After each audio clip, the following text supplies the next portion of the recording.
Здравейте, казвам се Илиян Янакиев, аз съм консултант. Може да си запишете лична консултация с мен. В днешният видеоурок ще говоря за ученето и за това по какъв начин да учите ефективно и ефикасно. На първо място, за да научите каквото и да е, има няколко прости стъпки, които трябва да спазвате, така че да може да научите материала успешно. Първото нещо е да не подминавате нещо, което не сте разбрали. Именно, ако четете да речем нещо, или слушате някаква лекция или някакво аудио и разбирате това, което четете или което слушате, но в един момент има някакво объркване във вас, нещо се обърквате и не разбирате толкова добре, веднага се върнете до момента, в който сте разбирали, опитайте да разберете кое е това, което не сте разбрали. Може да бъде просто дефиницията на някоя дума, да не разбирате думичката, или пък това, което вие си мислите, че е значението на думата, всъщност да е различно значение в този смисъл, или просто да сте го разбрали погрешно значението на думата на първо място. Или пък ако някой говори, да речем, преподавател или лектор, и вие не разбирате нещо, което той говори, отново задайте въпрос: извинете, от този момент нататък не ви разбрах. Може да поясните, така че да може да разберете това, което не сте разбрали. Така че на първо място не оставяйте неща, които не сте разбрани, да продължавате нататък. Това е често срещана грешка при учениците. Не разбират нещо, но вместо опитат да го разберат, да се върнат назад, не осъзнат, че трябва да се върнат назад и да разберат нещо, те просто продължават и по този начин се натрупват объркване все повече и все повече. Което ни води към втората стъпка. Втората стъпка за това да учите ефикасно, ефективно е всъщност да не пропускате, да правите правилните стъпки, т.е. да не пропускате някоя стъпка. Да речем, в първи клас учите едни неща, в втори клас други неща, трети клас трети неща, затова има класове. Идеята е да се върви прогресивно към по-сложни знания. Ако обаче, да речем, не сте научили урока, да речем, за първи клас и директно отидете в трети клас, ще сте много объркан, защото ще сте пропуснали нещо. А именно това са неща, които вие няма да знаете. Тоест, на първо място имаме объркване на нещо, което не сте разбрали. Това е по-лесното нещо. Върнете се да го разберете. По-трудното нещо обаче, ако прескочите някакви знания, изобщо нямате знанията, за да може да разберете това, което идва при вас. Тогава е още по-трудно. Така че не пропускайте, не дайте да пропускате неща, които не сте разбрали. Задавайте въпроси, се опитайте се да разберете кое е това, което не сте разбрали. Може да е толкова просто, колкото просто дефиницията някоя думичка в речта, която трябва да проверите. На второ място, не дайте да пропускате материал. Тоест, трябва да знаете каква е следващата стъпка. Трябва да има определен ясен път, по който трябва да се научите и да следете този път, стъпка по стъпка, за да може да достигнете до разбирането на това, което трябва да научите. И третото нещо, което ще ви помогне да учите по-ефикасно, е това, когато учите нещо, трябва да има това да бъде максимално реално, максимално истинско, за да може да го научите.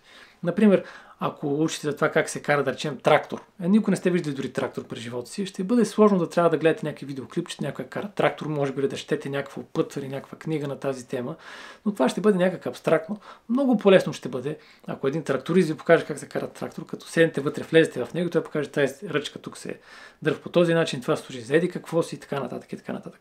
Ще бъде много по-лесно да го научите по този начин. Това е причината, по която да речем някои хора съветват, че език се учи най-добре на място, където този език се говори. Например, ако сте научите испански език и отидете в Испания, ще бъде по-лесно, може би, да го научите, защото ще в тази среда и всички около вас говорят този език и всичко е на този език. Така че трябва максимално да гледате неща да бъдат реално истински. Разбира се, има неща, които учим, които са абстрактни. По този начин, какъв начин може тогава да ги направите по-реални за вас? Седнете и опитайте да нарисувате нещо или пък да направите нещо от пластелин, да речем. Тоест, опитайте се да го направите максимално реално и физически от това нещо, което се опитвате да разберете. Трябва по някакъв начин да го материализирате, по-то с някакви схеми или просто седнете да го опишете с някакви думи. Колкото по-реално се опитате да го направите, толкова по-лесно ще бъде да го научите, защото толкова по-реално то ще бъде за вас. Абстрактните неща са някак нереални, те са просто някакви неща, за които си говорим, но които не можем да ги видим, да ги пипнем. Така че, ако искате да научите нещо ефикасно и ефективно, според тези три стъпки. На първо място, не дайте да пропускате нещо, което не сте разбрали. Върнете се назад и разберете кое е това, което не сте разбрали. Разберете го и тогава продължете напред. На второ място, не дайте да пропускате стъпки от процеса на учене. Трябва всяка една стъпка да бъде направена.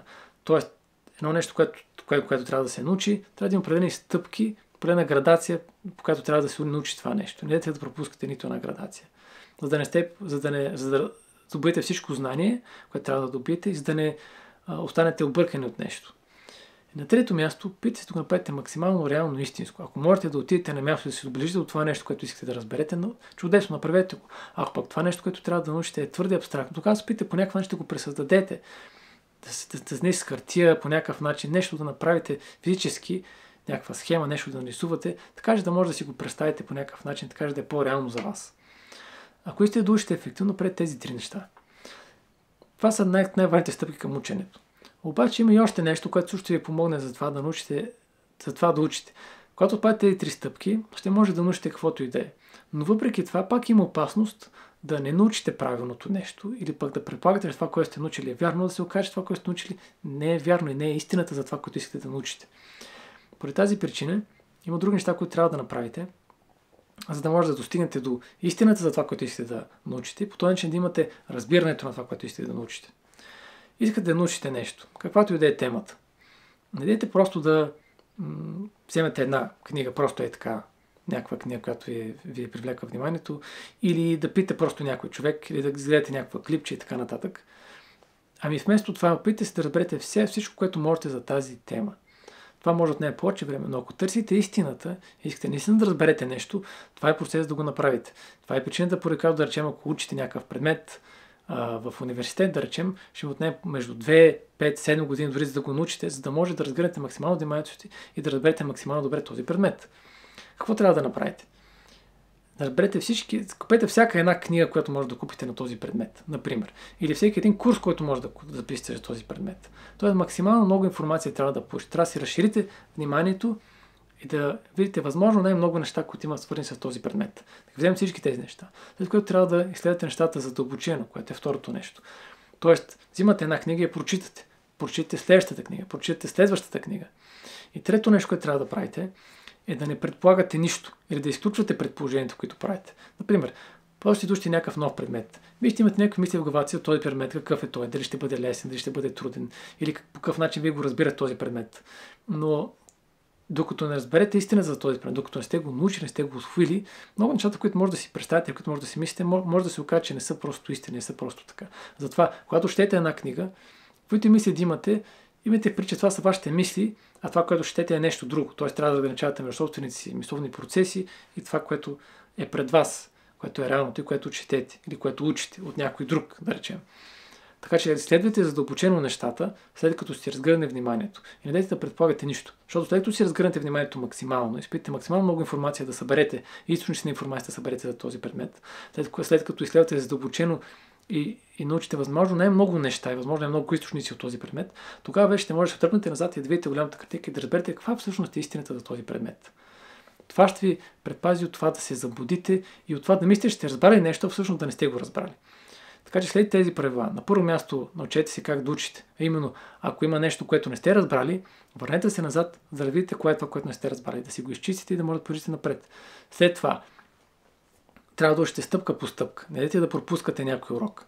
И след това опитайте се да сте максимално близо, максимално в реалността за това, което искате да учите. Или отидете там на място, да говорите с човека, да видите нещото, или поне се опитате да го нарисувате някаква хартия или по някакъв начин да го пресъздадете по някакъв друг физически начин, така да е по-реално за вас. Трябва да търсите реалността. След като имате тази основа, тогава вече разтъкнете вниманието си и намерете възможно най-много източници за това, което искате да намерите. След което изследвате задълбочено, колкото можете по-задълбочено от всички тези източници, след което ще можете да се тръгнете назад и да можете да видите каква е реалността за това, което искате да научите. Благодаря ви за вниманието. Казвам се Илиян Янакиев, аз съм консултант и вие можете да си запишете лична консултация с мен.